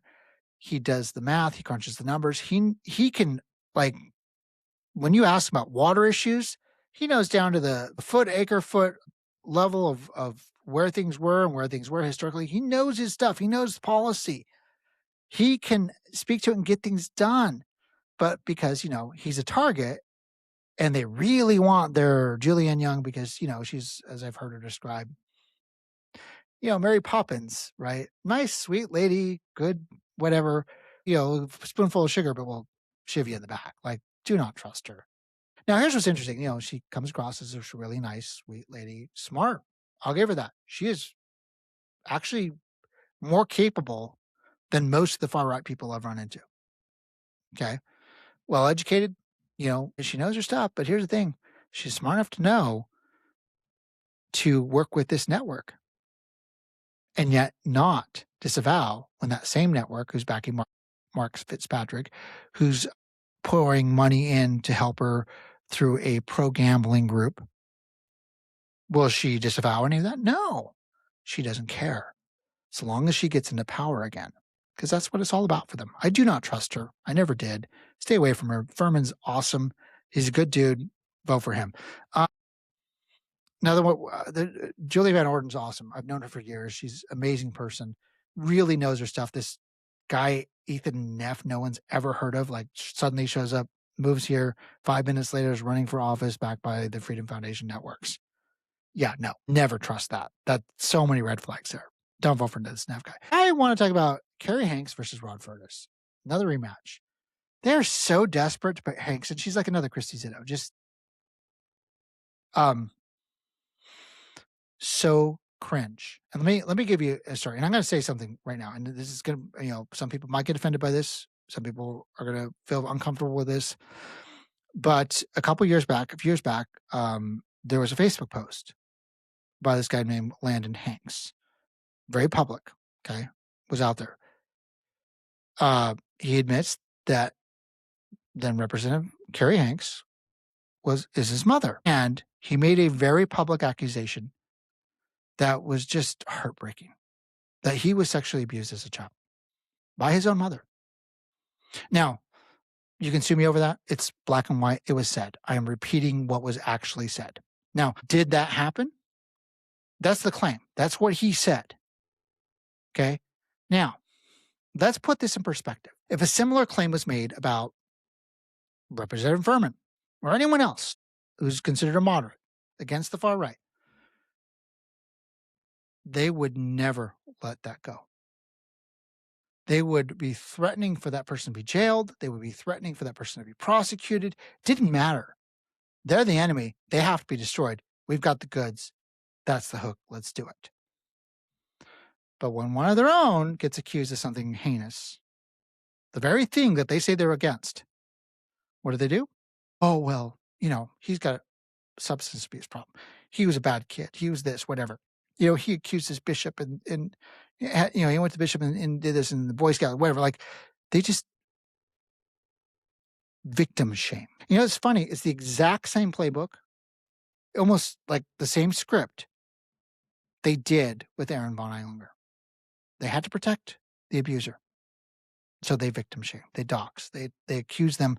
This case, they went after this teenage girl and said, well, she did weed and she did this and whatever, like whatever bullcrap they were making up, right? To tell the story.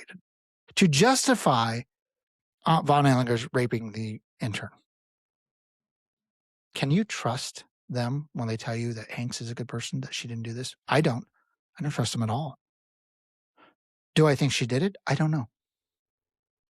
But I do know that if someone's kid is making that accusation, then they're now an adult, that you should probably listen and pay attention. Don't write that off. That's significant, especially when they say there's other victims. That just breaks my heart. Breaks my heart that they would support someone like this. You know what they should do? Sideline her. You know what? Maybe we shouldn't run. Let's get this figured out. She shouldn't be running. Furnace, by the way, awesome dude. Love that guy. He knows his stuff. He gets things done. Deserves your vote. Running through this. Okay, Brian McKellar, Aaron Bingham.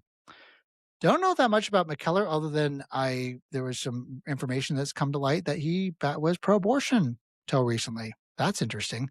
No one's ever heard of this guy. He runs for like city council or something out of where. And of course, he's backed by none other than Doyle Beck and Brian Smith, who I will say and come out and say, just in my personal experience dealing with these guys, because I've known them for years. I lived in Idaho Falls. I know that area and I know those guys because they've come after my family. If you take a penny from the medical debt collection attorney, Brian Smith, or Doyle Beck, I have zero respect for you. You've sold out. You've sold out Idaho. These guys do not have Idaho's best interest in play. They've proved it time and time again. They are board members of the Idaho Freedom Foundation. They want control.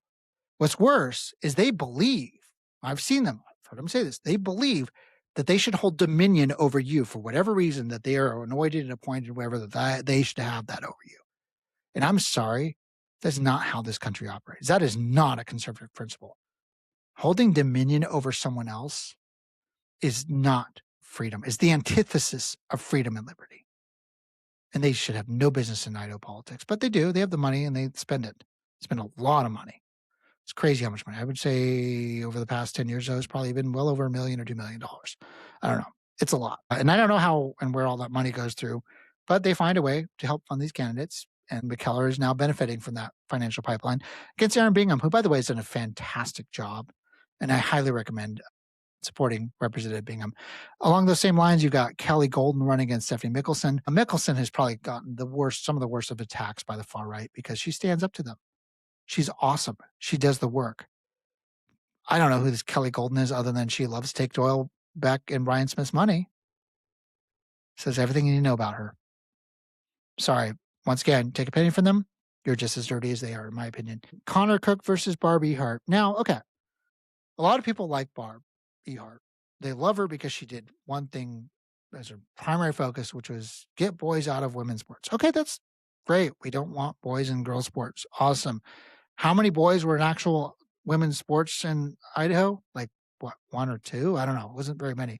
Not enough to spend multiple years litigating this thing and running legislation constantly and spending all of your time traveling the country doing this thing. Okay, great. I mean, that's your passion project. That's your passion project. Go do that. Awesome. But do it somewhere else. Like, just do that. Okay, because that seat could be taken by someone who's actually going to focus on policy issues that go beyond the single issue. Like, we said, well, she did this, like, no, they're all kind of the same thing. She's a social justice warrior, crusader, culture warrior. Great. Okay. And for some, that is what it means to be a conservative.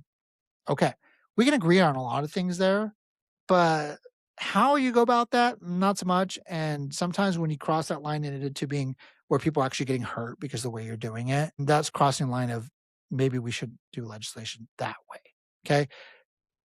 Sorry, Barb. I'm support Connor Cook, the firefighter, the guy who knows his stuff, who's actually willing to listen to his constituents and do something beyond just a single issue. Jillian Berger versus Marco Erickson. I have no idea who this lady is other than she's taking Brian Doyle's money. Marco Erickson's a rock star. Guy's solid. Reelect him. Last big race. I'm going to end on this one. Chad Christensen versus Representative Mike Vailey. Mike Vailey was appointed this last year after a vacancy because Kevin Andrus took a position with the federal government, leaving a vacancy. Now, it's interesting. Let me bring up Andrus and Christensen. A couple years back when there was a 2024 election, it was interesting because Andrus filed for re-election and Chad Christensen filed to run against him, which seemed really odd because Chad, up to that point, is like, I'm going to run for governor. I'm going to run for lieutenant governor. I'm going to run against Mike Simpson. I'm going to run against Wheeler. I'm going to run against Harris. Like, he just kept throwing out names, like promising he's going to do these. And then he never followed through. Like, the guy cannot be trusted. And then he cooks up the scheme, like, oh, no. I'm going to run against Andrus. Like, why would you run against Andrus? He's your buddy, right? He's another IFFer, right? He's another part of that network. Well, no, they hatched up the scheme and then they got caught. And this is a rare moment where they actually had to come clean. I think because, just in my opinion, had they gone through with the scheme the way they'd done it, someone got in real trouble. So they had to come clean on this. And I mean real trouble. Because what happened here is Andrus posts, well, I was going to run, signed up to run, and then the deal I made, or allegedly was saying, and you can go look it up, I've got the poster out there, that he was going to drop out after the filing period, so Chad could run unopposed. That, in my opinion, goes against this principle called election integrity. They're cooking up a scheme to get this guy into office against the will of the voters. The voters don't have a choice. If the guy drops out, then he's the only one there, right? And it's the Republican, because you have the R by name. Most voters don't know who you are. He would have won, probably with the least amount of votes ever. But seriously, what the hell? That's not honest. They got caught. And Chad's like, "Oh, I'm dropping out because he's going to stay in," and whatever. And he cried about it. He always does, whines and complains, and then just is not honest about it. Okay. Once again, now people say, "Well, what's your beef with Chad? Like, why are you so mean to Chad?" I'm not mean to Chad. I'm holding him accountable. Okay. I wrote an article recently called "Conflict is Not Contention." There's a difference. I have conflict with Chad Christensen. I'm not being contentious. I'm holding him accountable. And I'm doing so using his own words, his own record. I'm not making stuff up. Now, I'm being accused, well, it's all lies. Okay. That's what Chad Christensen says. He said that multiple times. It's lies from an anonymous website. Let me be very clear. I built chadchristensen.org. By the way, I bought that domain in 2023. I was waiting. I knew if he ever ran again, I would hold him accountable.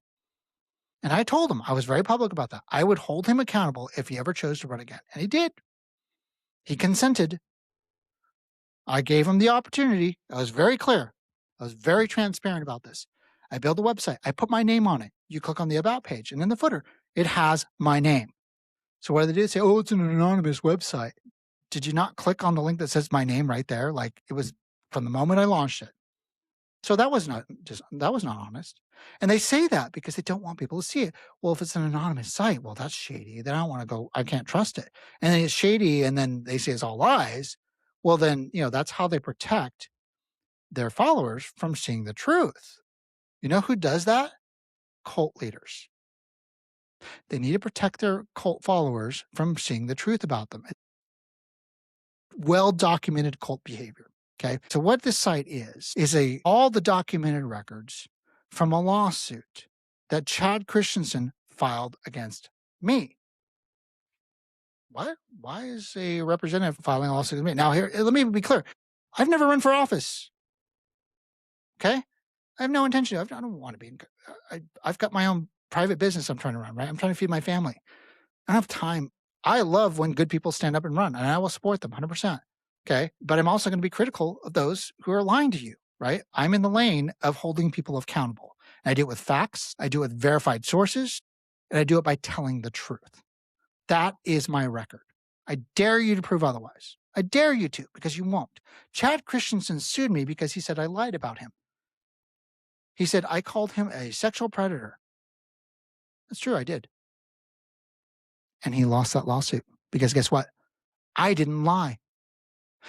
Truth is the ultimate defense in a defamation case, and I defeated his case because I didn't lie. He did.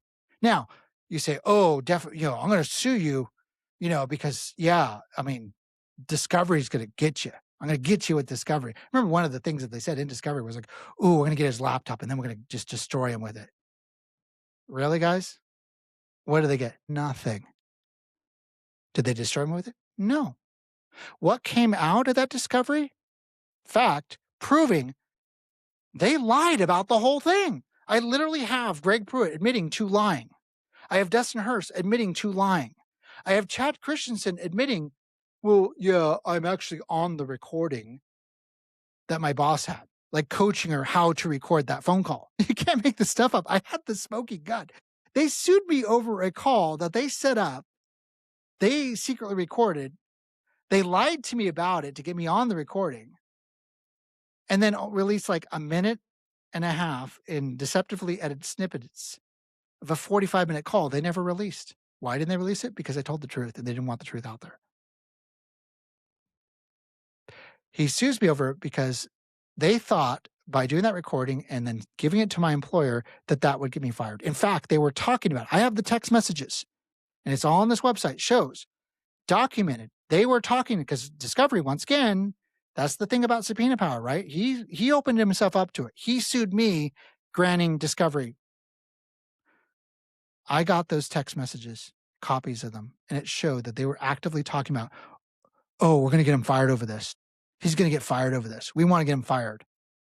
It wasn't me. And was really interesting is like, well, Chad just the other night said, yeah, last night said, well, he tried to get me fired, lied to my boss, tried to get me fired. Really? Because there was an email in discovery from his boss that said my name that I did not try to get him fired. In black and white. She wrote that before the lawsuits were ever filed. They knew that. They kept pushing the lie anyway. It's in black and white, in writing, verified fact, proving Chad Christensen is a lying scumbag. He's lying to you. And then he says, "Oh, I'm the victim. I'm just doing what God told me to do. I prayed about this, whatever." No, you can't. That's indefensible, right? Oh, what am I supposed to say? Like, how can you use that in court? How can I prove that God spoke to you and told you to do this? You can just make that up. For someone who has a long history of making stuff up and playing the victim constantly for his failed, miserable life. Okay, and let's be honest. He's a failure. He is not a successful person. Nowhere in his history and his career, and it's a well documented, is he successful. Because he's always playing the victim. He's always blaming someone else for his failures.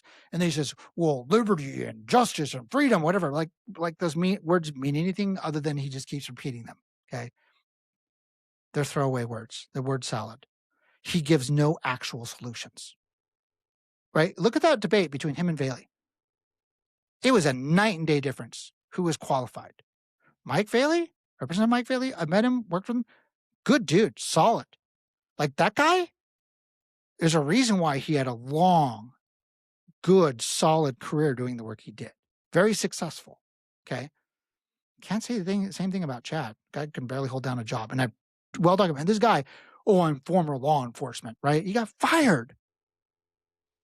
His words documented on the record when asked under oath, why did you get fired from your job? Oh, well, I'm paraphrasing here. Okay. And you can look at the record. It's all there on Chad Christensen.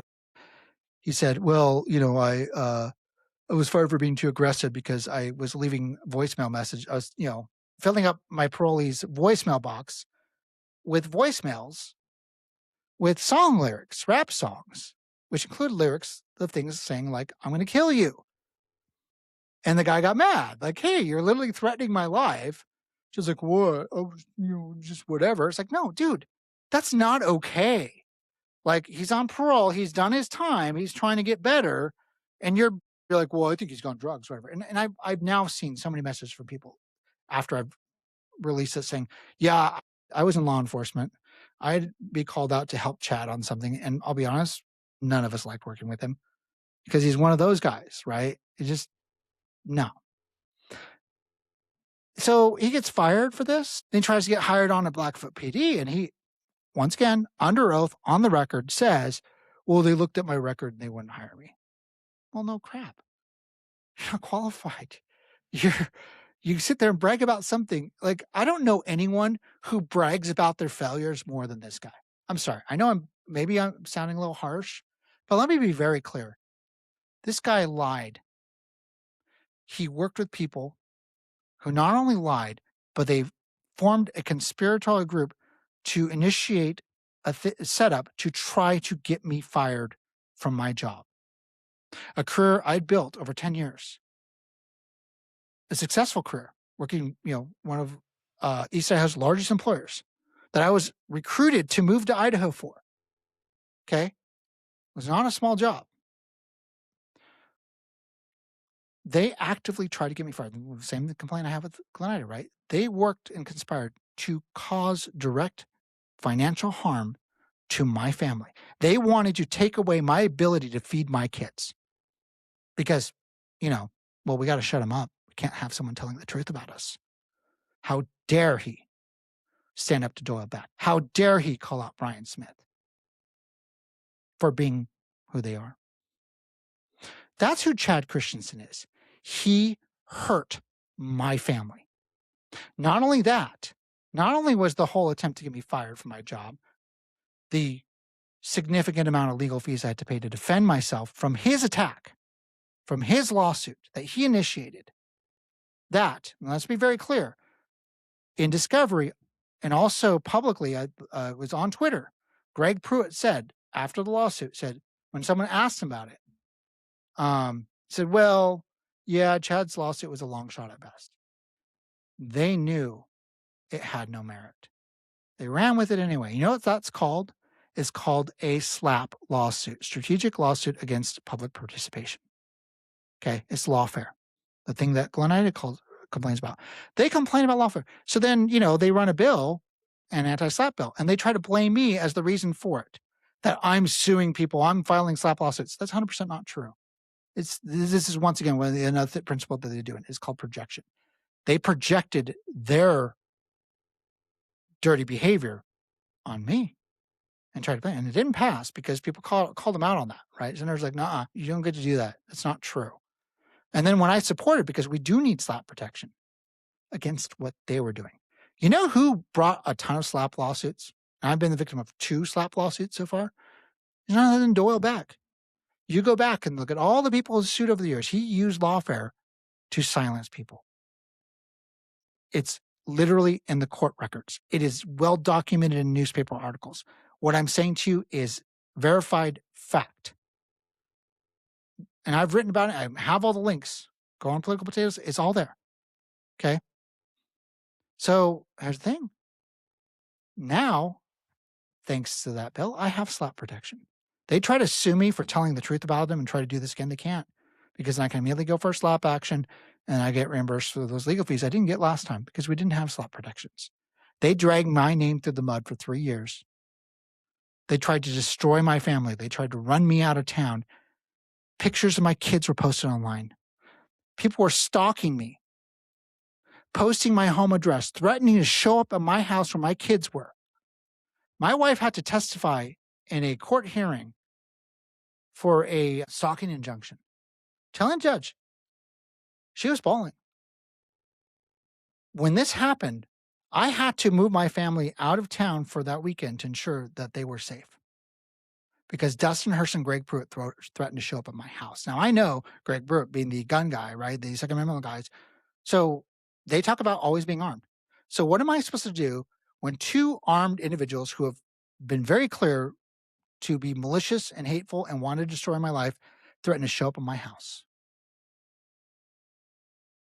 What would you do? Would you defend your family? Would you stand your ground? Or would you relatives like, "Oh, I'm sorry, guys. I'm sorry I told the truth about you"? No. You go and file a stalking injunction. You take them to court. You hold them accountable. And guess what? I won. I got that injunction. If you think about everything in my history, what I've dealt with, Chad, Dustin Hurst, Greg Pruitt, Doyle Beck, Brian Smith's role in this, they want to call me the liar. But I've done nothing but show you that I've verified everything I said. I stood for the truth. I proved what I said. And I dare you to challenge me and prove otherwise. Go ahead. Go through everything I've written. Show me where I didn't document my links and sources. Show me where I said something that was untrue. Because I stand by everything I've written. Because guess what? If I say anything untrue, I get sued. They've proved it twice. They've tried to sue me twice. I won both times. So I know I have to work extra hard to make sure everything I say is double-checked, factual, fact-checked, and verified. Because I'm under constant threat of a lawsuit. So when they call me a liar after all of that, think about the source. And now one other thing, there's this last part about Chad Christensen in his last video. He says, everything I said about him is lies. Okay. On that website, he references the website. Go to chadchristensen.org, look at the website for yourself and look at it and say, and one very interesting thing, everything is documented and shows the source and showing how these are literally his sworn deposition statements. These are things he said under oath on the record. He says I'm lying. Okay, so these are lies. No, he said these are lies. Well, let's be clear about what he's actually saying. He's saying the things that he said then are lies. The things that he said under oath are lies. What is that called when you lie under oath? I believe that's called perjury. So is Chad Christensen now, in his last video, admitting that he perjured himself? Wouldn't be the first time. I'll give you an example. There was another situation where he filed a sworn affidavit saying that he was going to unblock people from his Facebook page, me as one of them. And he did. He fell through with that under penalty of perjury, sworn affidavit saying he would do that as part of this court proceeding. He then backed out of it, went ahead and says, well, I'm going to go ahead and block these guys because I talked to Raul Labrador. He said he's going to be AG and he's going to defend me. Not good legal advice. He deleted that afterwards because as soon as Labrador found out about it, like, oh, you can't say that. Like, well, but we have the record. We haven't got the screenshots. He said it. He went back on a sworn affidavit under penalty of perjury. He's not scared of perjuring himself. He's done it before. So the question is he lying now or was he lying then? Why would he lie under oath? Or is he just lying to save his skin now? You decide. By the way, he's not being honest, and I am. So that wraps up this very long special episode. I hope you guys can power it through it. I'll try to break this up into clips. Watch it tomorrow before you vote. It's very important. Have a good night.